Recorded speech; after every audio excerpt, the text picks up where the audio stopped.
2008-2009 കാലത്ത് ഇസ്രയേൽ ഗാസയിൽ ബോംബാക്രമണം തുടരവേ റിപ്പോർട്ട് ചെയ്യുന്ന മാധ്യമപ്രവർത്തകരെ കൗതുകത്തോടെയും ആരാധനയോടെയും നോക്കിയെന്നൊരു 12-കാരൻ പലസ്തീനി ചെക്കനുണ്ടായിരുന്നു.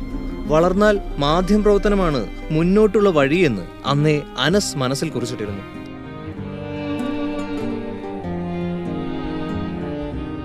ഗാസയിലെ മനസ്സുമരവിപ്പിക്കുന്ന ഇസ്രയേൽ ക്രൂരതകൾ ലോകത്തോട് വിളിച്ചു പറഞ്ഞത് അനസിനെ പോലെ ധീരരായ കുറച്ച് മാധ്യമപ്രവർത്തകരാണ്. പലസ്തീനിന്റെ മണ്ണിലെ നെഞ്ചുലയ്ക്കുന്ന യുദ്ധക്കാഴ്ചകൾ കരഞ്ഞും നിലവിളിച്ചും ഒക്കെ തന്നെയാണ് അവനും ലോകത്തോട് വിളിച്ചു പറഞ്ഞിട്ടുള്ളത്.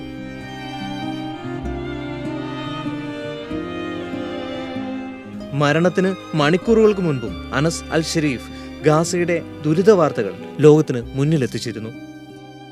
അനസ് ഉൾപ്പെടുന്ന അൽ ജസീറ ജേർണലിസ്റ്റുകളെല്ലാം ഹമാസിന്റെ സെൽ കമാൻഡർമാരാണ് എന്ന കപട വ്യാഖ്യാനം ചമച്ചാണ് ചോരക്കൊതിയന്മാരായ ഇസ്രയേൽ സൈന്യം അവർ തങ്ങിയ ടെന്റിന് മുകളിൽ ബോംബിട്ടത്. മാസങ്ങളോളം യുദ്ധഭൂമിയിൽ മയക്കും പിടിച്ച് ലൈവ് നൽകിയിരുന്ന ആ മാധ്യമപ്രവർത്തകർ ഇന്ന് ഈ ലോകത്തില്ല. അനീതികളെ ചോദ്യം ചെയ്യുന്ന ജേർണലിസ്റ്റുകളെ കൊന്നു തീർത്താലും മുച്ചൂടും മുടിച്ചാലും അവർ ഇക്കാലം അത്രയും ഉന്നയിച്ച പ്രസക്തമായ ചോദ്യങ്ങൾ ഇവിടെ അവശേഷിക്കുക തന്നെ ചെയ്യും. അതിനെല്ലാം ഇസ്രയേലിനെ കൊണ്ട് മറുപടി പറയിക്കാതെ കാലം കടന്നുപോകില്ല. ഗാസയുടെ ശബ്ദമായിരുന്ന മാധ്യമപ്രവർത്തകരെ കൊന്നൊടുക്കിയ ഇസ്രയേലിന്റെ യുദ്ധഭീകരതയ്ക്കെതിരെ ലോകമെമ്പാടും വലിയ പ്രതിഷേധമാണ് ഉയരുന്നത്.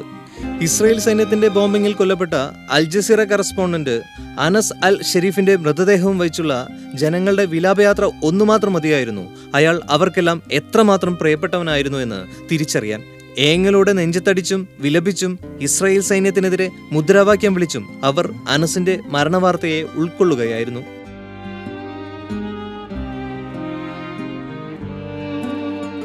അൽഷിഫ ആശുപത്രിക്ക് മുന്നിലെ അൽ ജസീറ പ്രസിഡന്റിനെ ലക്ഷ്യമിട്ടായിരുന്നു ഇസ്രയേലിന്റെ വ്യോമാക്രമണം. അനസിനൊപ്പം മറ്റ് ജേർണലിസ്റ്റുകളായ മുഹമ്മദ് ഖ്രീഗ്രിയ, ക്യാമറാമാൻമാരായ ഇബ്രാഹിം താഹർ, മുഹമ്മദ് നൌഫൽ എന്നിവരുൾപ്പെടെ 5 മാധ്യമപ്രവർത്തകർ തൽക്ഷണം കൊല്ലപ്പെട്ടിരുന്നു. ഗാസയുടെ ചെറുത്തുനിൽപ്പിന്റെയും ഇസ്രയേലിന്റെ യുദ്ധഭീകരതയുടെയും നേരായ കഥ ലോകത്തോട് വിളിച്ചു പറയാൻ സ്വജീവിതം പണയപ്പെടുത്തിയ ഒരു പറ്റം ജേർണലിസ്റ്റുകളായിരുന്നു ഇവർ. അവരുടെ ധൈര്യത്തിനും ത്യാഗത്തിനും നൽകാനാകുന്ന ഉചിതമായ യാത്രയയപ്പാണ് പതിവായി രക്തം മരവിച്ച മൃതശരീരങ്ങൾ കണ്ടുമെടുത്ത പലസ്തീനിയൻ ജനത നൽകിയത്.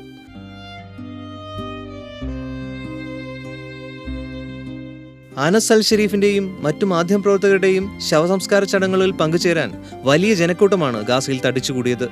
അനസ് കൊല്ലപ്പെടും മുമ്പ് എഴുതിവെച്ച ഒസ്യത്തിൽ പലസ്തീൻ എന്ന മാതൃരാജ്യത്തിനു മുകളിൽ അന്തസ്സിന്റെയും സ്വാതന്ത്ര്യത്തിന്റെയും സൂര്യൻ ഉദിക്കുന്നതുവരെ നാടിന്റെയും ജനങ്ങളുടെയും വിമോചനത്തിലേക്കുള്ള പാലങ്ങളാകാനാണ് അയാൾ ആഹ്വാനം ചെയ്തത്.